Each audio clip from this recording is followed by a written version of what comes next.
Mr. Marston, I've been hearing about your plans. Have you, Miss McFarland? Yes, from Lee Johnson, to settle here and build a life for yourself. I'm afraid those aren't my plans. See, I already have a life. Well, I had one, and I'm trying to reclaim it. Or maybe what you could say is I had two, and I'm trying to end one of them so the other can survive. You do so love to talk in riddles, Mr. Marston. Do you do that, I wonder, as a substitute for having anything interesting to say? Probably, Miss McFarland. Oh, call me Bonnie, you fool. Call me Bonnie. Miss McFarland, I'm married. I have a son. I had a daughter, but she died. Years before that, I rode in a gang. We robbed banks, trains, held people ransom. We killed people we didn't like. Bill Williamson was in that gang. Now, if I don't capture my former brother in arms, great harm will befall my family. Now, I don't suppose any of this is very interesting to you, but I hope it explains why I wasn't so eager to talk about it. No, I do understand. I had no idea.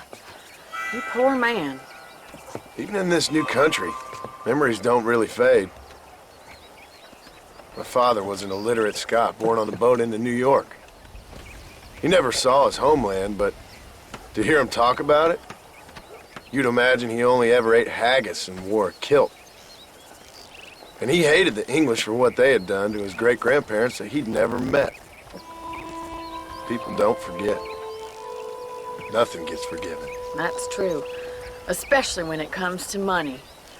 And you know, even now, after all his labors, my father's debts are still terrible. I worry every day about us losing the ranch. It would kill him. My father died when I was 8 years old. His eyes were, well, let's just say he was blinded in a bar fight south of Chicago.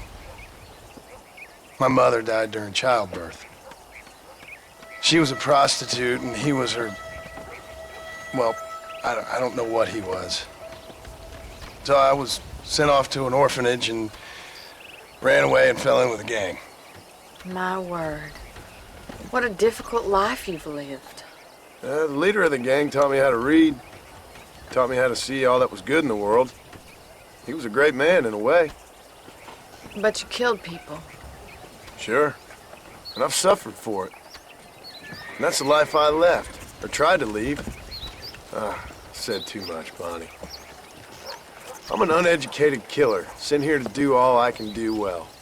Kill a man in cold blood so that another man may do his part to cut crime in an area, and a rich man can be elected governor on the back of these promises. Civilization is a truly beautiful thing, Mr. Marston. Listen, can you help me? Well, I can try. What do you need, money? No, nothing so complicated. I need an extra hand to take out the herd to pasture. Sure. Point me in the right direction.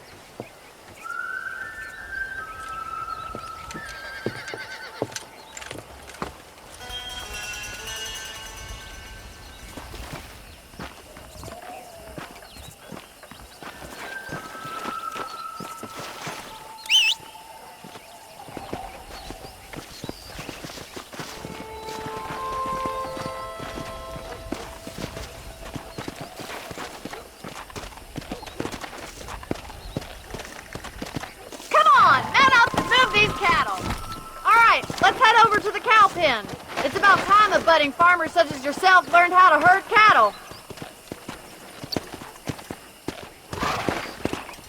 Come on!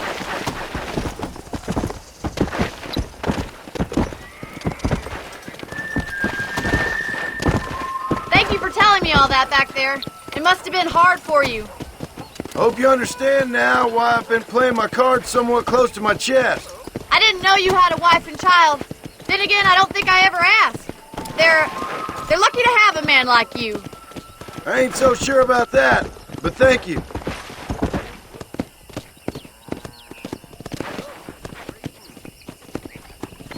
Good to see you, Mr. McFarland. Go!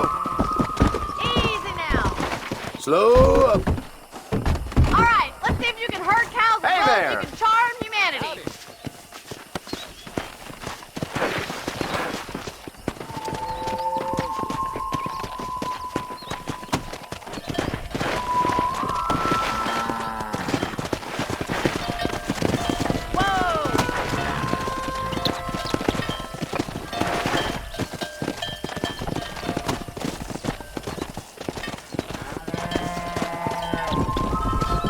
Nice job, Mr. Marston.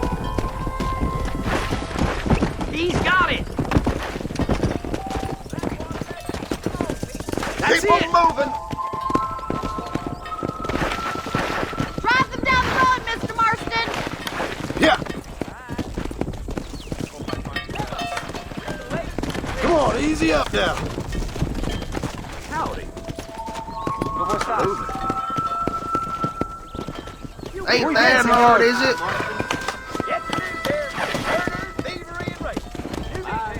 I see. Come on. Who's boss, John? Yeah, there you go.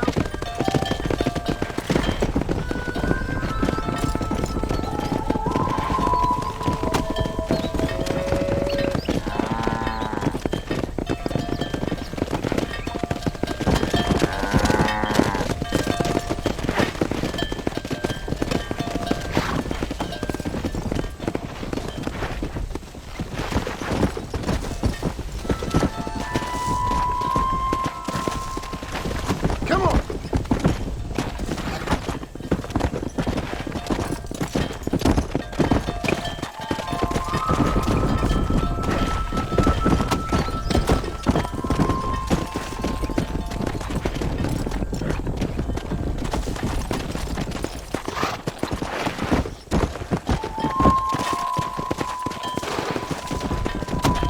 Yeah.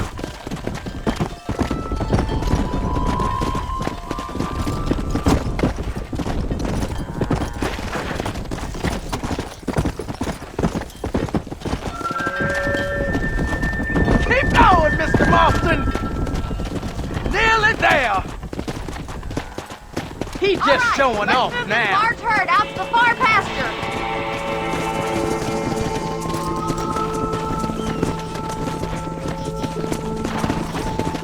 Let's go. Control that horse, will you? Swing back and forth behind him. Keep him nice and tight.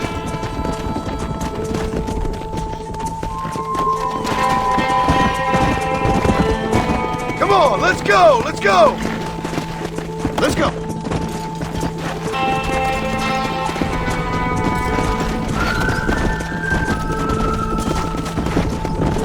Doing great, Mr. Marston. Stay with him. Keep that herd together now. Watch for the runners. Keep him Right moving. now.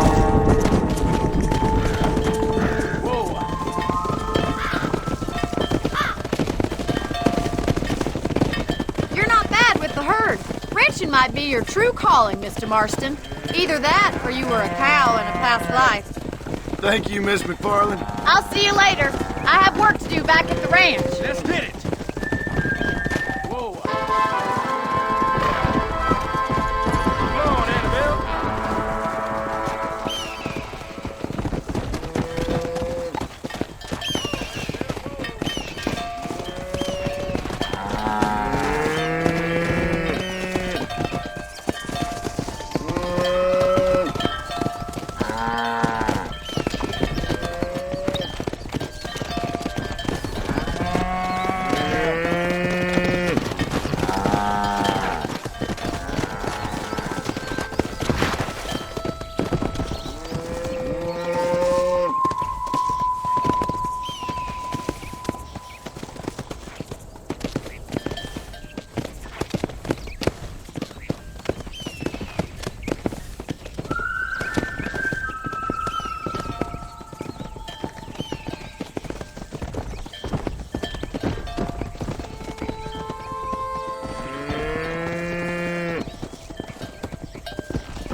Hello, Mr. Marston. How are you? Fine, thank you. How are you? I'm fine, thank you.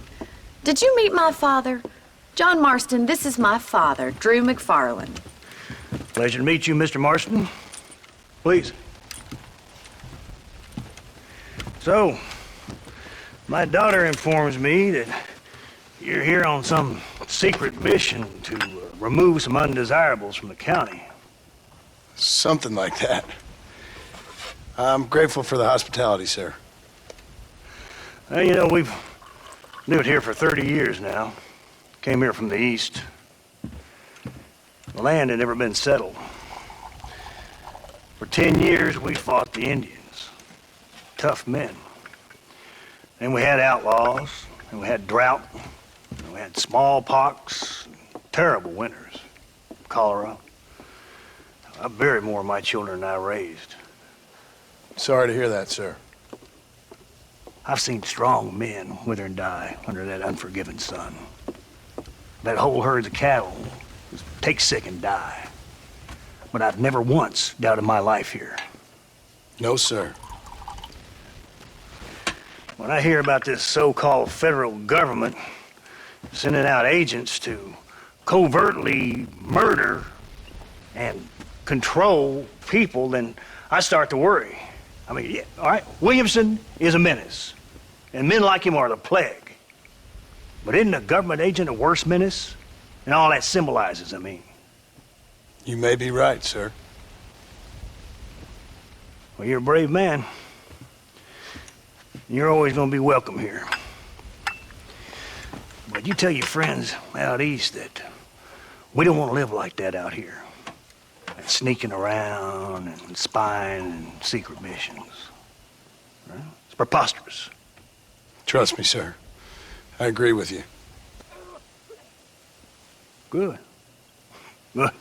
Well, we won't insult you any further. Come on, Bonnie, we got things to do. Mr. Marston, do you want to join us? It's Daddy's favorite pastime. Apart from political discourse, that is. What is? Breaking in horses. Come on. I hear you're a pretty decent rider. For a city dweller, that is.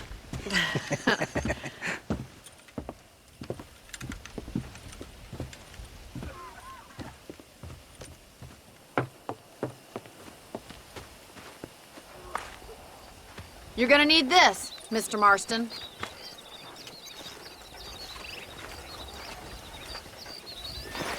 Let's see if we can put that new lasso of yours to good use. That ranch hand said there's a pack of wild horses nearby.